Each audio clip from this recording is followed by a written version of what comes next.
I think we were having a cultural fair thing one day, or one evening actually, and it was one of those things where everyone brought a dish from their country, and then there were these demonstrations of dances, and there was a taekwondo demonstration, and this kid, I forgot his name,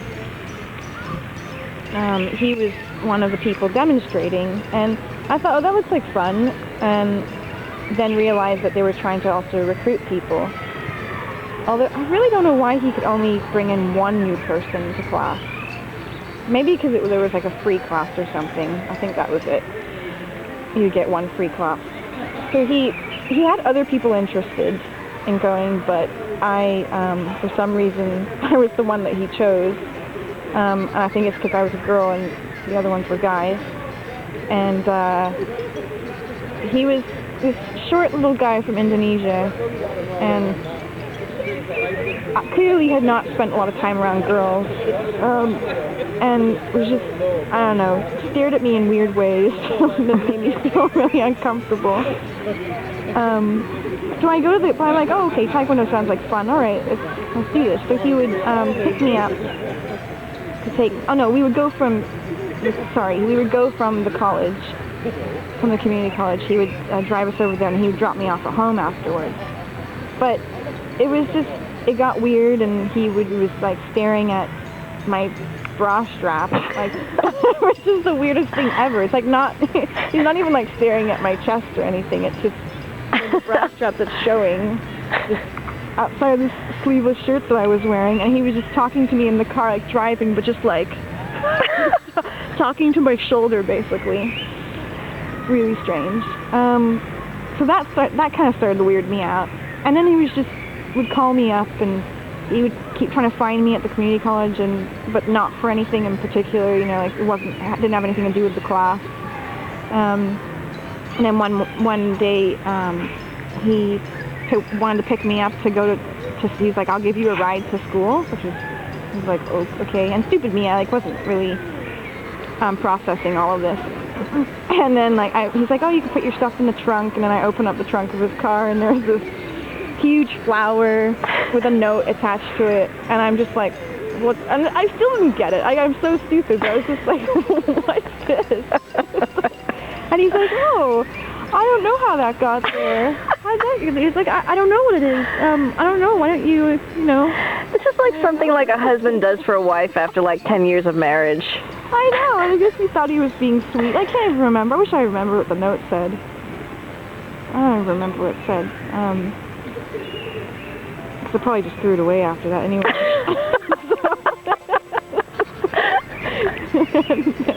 Stomped on the flower.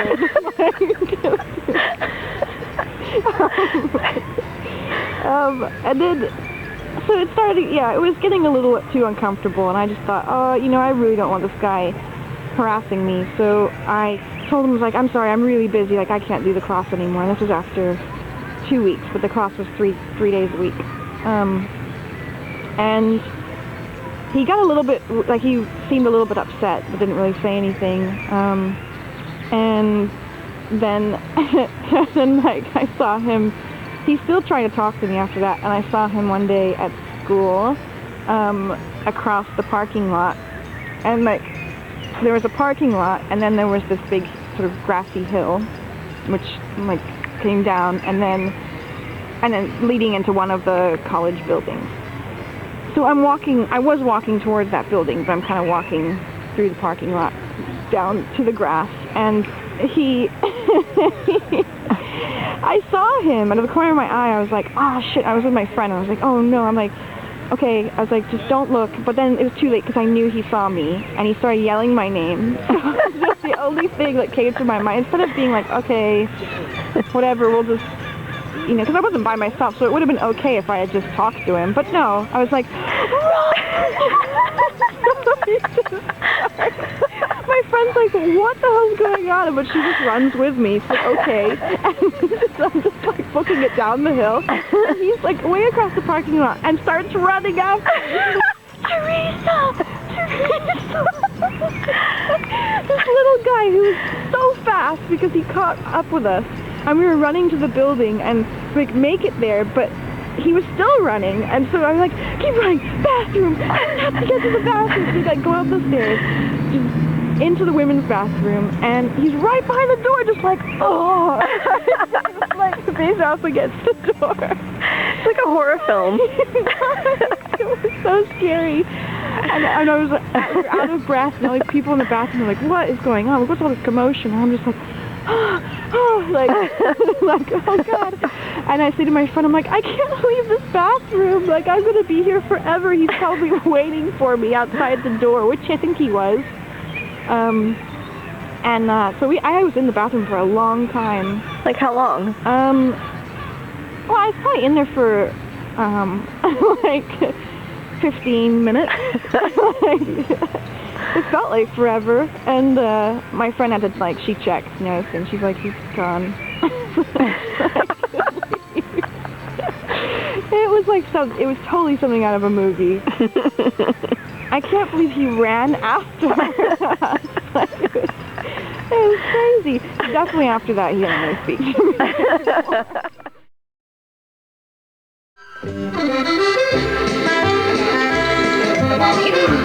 The mommy, that's right. What's up with the mommy? So, it was this guy who was in the Navy, and he, the whole story, I didn't tell Sean the entire story, because the whole story is just kind of, all these stories are sketchy when you go into detail. Yeah. But, Why we're recording them. Teale said this is my new show. I'm gonna record these stories. Don't put this on YouTube. Oh God. So this guy, I meet him with a friend of mine in a shopping mall parking lot with his friend. Okay. His friend was a complete tool bag because he had a girlfriend. They were both in the Navy. They were passing through town. His friend had a girlfriend, but still was flirting with us, I guess. But his idea was flirting was to start, because my friend had this, like, ridiculous old Cadillac that looked like this just ghetto sort of pimp car. Okay. So he was making fun of her, saying that she was like my pimp, and asking her how much she was charging for me. She wasn't any better, because she said like a ridiculously low. $250. It was like $250 or something lower than $250. And then the guy goes, oh, I remember what happened. At that moment, there was a car that was just like racing out of the parking lot. Like, just, like, no way, I mean, we all turned. And he goes, yeah, that's what he said. I bet that guy's thinking, shit, I'm not paying for that. And I proceeded to kick him in the shins repeatedly because I was just... Kicked him in the shin? Yeah, because I'm like, what an asshole. So yeah, I kicked him in the shins, and he got all whiny. He was like, I can't believe she did that. Oh, please. His friend was, I thought his friend was interested in my friend, but it turns out, I guess, not. Okay. We ended up exchanging phone numbers, and he called me a couple days later, and my parents were out of town for the day. He came over to the house, we made out, whatever. He had a shaved head, but apparently he had everything shaved. This guy did not I was like, wow, you're so smooth. He like said, a girl. Yeah, he said, oh, I don't like hair. I don't like any hair, nowhere on me. So just him or other people as well? Was he a swimmer? Obviously not other people, because, he wasn't swimming, he was just in the Navy. But he shaved his arms, he shaved his legs, he shaved Everything. his chest, everything. Did he shave? Yes, everything. Weird. But the best part is, that's what I said. I was like, oh, well, what about, like, because he was spooning me at the time, and I said, because my hair, I was like, is my hair getting in the way? And I had really long hair, like, down to here. And he goes, no, I really like your hair. It reminds me of my mother. When I told Sean the story, Sean could not stop laughing because Sean's like, wow. So basically, he's like this. He wants to be like this prepubescent boy that's like, mommy, like I have no hair. And he's like, mommy, I want your hair.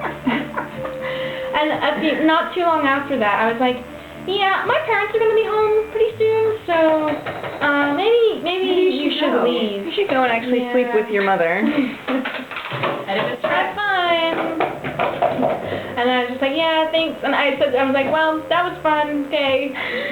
Have fun in the Navy. Because he had to go back to whatever naval base that he was from.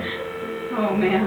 You sure he was in the Navy? I was like, well, I guess that was a nice break for you or something. That's something he was really retarded like that. You said that was a nice. Yeah, I don't know why I said that. I couldn't think of anything to say. I was just really awkward.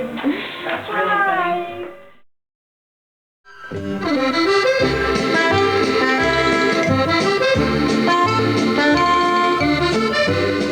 Are you going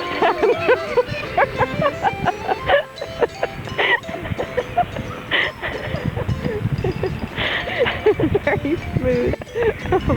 In college, there were just a lot of random, like, people I would just make out with, but I wasn't really interested in them. They were just sort of in front of me, like, and there was this one time I remember, this was my first year of college, and we had beach week, where, like, I guess it was right before finals, I think, where everyone would go to the beach, like, go to, Myrtle Beach for a week, or wherever, I don't know, somewhere, Virginia Beach or somewhere. Most boring week ever, because I'm not really a beach person, and so, there was nothing to do. It's just like, how long can you spend on the beach and just drinking? Like, this is not my scene. And Myrtle Beaches can be trashy too. There's like one club that called the Galleon, I think, or something. Anyway, I kept going there, and just whatever. It was just trashy, definitely very trashy. And there was this guy who was staying. He was friends with. I went because I knew this one girl who I was a first year. She was a fourth year. And we knew each other through the music department, and she kind of convinced me to go. So I kind of knew a couple of her friends, but not that well. And it was mostly guys that we were staying with. And this one guy, I guess, took a liking to me, and and I don't know, I wasn't really interested. I was just kind of indifferent about it. And we took a walk to the beach one night and just like talked for a really long time, but really I wasn't feeling anything. Like, it wasn't, And I knew it was going to happen, too. That was the stupid part. It's just, I was so bored of the people in the house that I was staying with that I was like, I just need to get out of here, and I don't really care what happens, whatever. And so I stayed up, watched the sun go down. I think he thought that was romantic. I was just like, I'm so over this week. I just want to go home. And like held my hand and we made out and walked back. I'm an idiot. We walked back to the house, and I saw that there were still other people up. I thought everyone would be in bed, but there was somebody out like on the porch. And so we were holding hands as we were going back. As soon as I saw the guy on the porch, I whipped my hand away. And then like I got all weird, and I was just like, alright, I'm gonna go to bed now.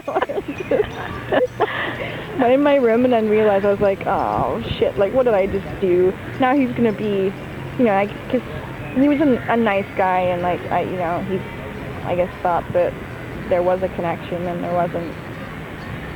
So the rest of the time I spent a good deal of that time like hiding in my room. He's like, is he out there? Is he out there?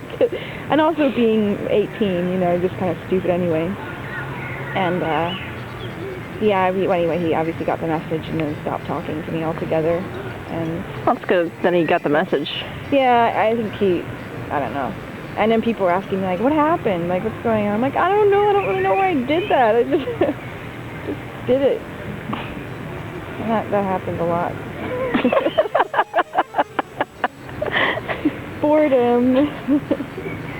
Because I don't know, I never really met I didn't feel like I was really meeting a lot of people in college. So it was just... Tales of a bored slut. That's really what it sounds like, isn't it? Yeah, basically. Like, you'll do.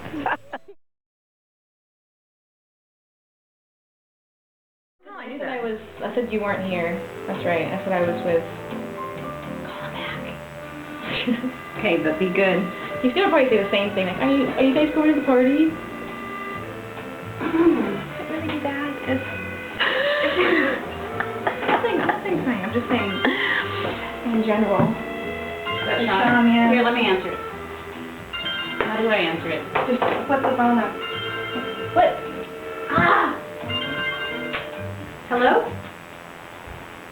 Sean, it's Kirsten. I just missed your call, I'm sorry. Good, good. I'm making frosting. It's this fucktard that who's fucked you over if you... I know he's a fucktard, but I knew that anyway before. Just saying. He's good in bed.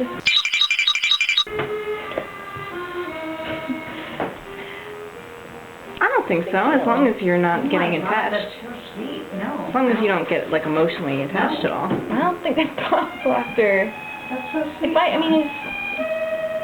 Yeah, he's there, use him. It's there, use it.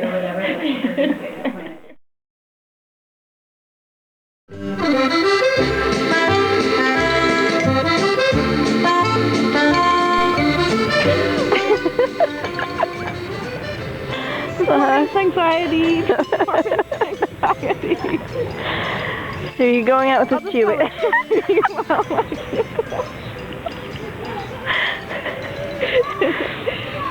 Yeah. And then he sits, I don't know, we're sitting having lunch, and then he says, at some point, because he's planning out our life together, he says, "Am I scaring you?"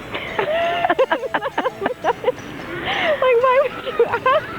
And I think he saw the fear in my eyes, but I didn't know what to say. I was like, I think that's all I said. I just made that noise, and then, yeah, he said he was a male cheerleader, and I guess he wanted to know what I thought about that. Wait, when was this? And I did sort of laugh. This was my fourth year of college. Okay. And then we were walking to his car, and in the middle, we were about to cross the street, busy intersection. There's lots of people around, and there's the kids in strollers. And I guess he thought he was being romantic, and sweeping me off my feet. But I am not really a PDA person, so and especially not with this guy who's creepy. And he, yeah, next thing I knew, he just like had his arm around my waist and just like,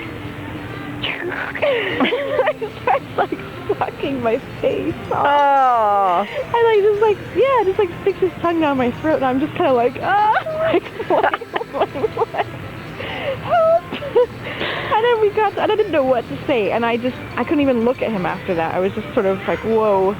And we got to his car, and I was really quiet, and he dropped me off at the, I didn't really want him to know where I lived, so he dropped me off at the architecture school, and tried to lean over in the car, and I just like bolted out. So I was like, thanks, bye! And like ran inside. And then he like apparently was hanging around the architecture school like looking for me after that, because I didn't talk to him again. He started like trying to look for me. He must have looked up my email on the university, server or whatever, just done a search, and then he got this email from him saying like, what happened to you? Like you dropped off the face of the earth. Like, oh, we had this great connection. No, just outside of your hemisphere. Yeah, seriously. Such weirdos. They all come scrambling after you. Why is that? Why do I always track the weirdos or the fucked up ones? It's always like that.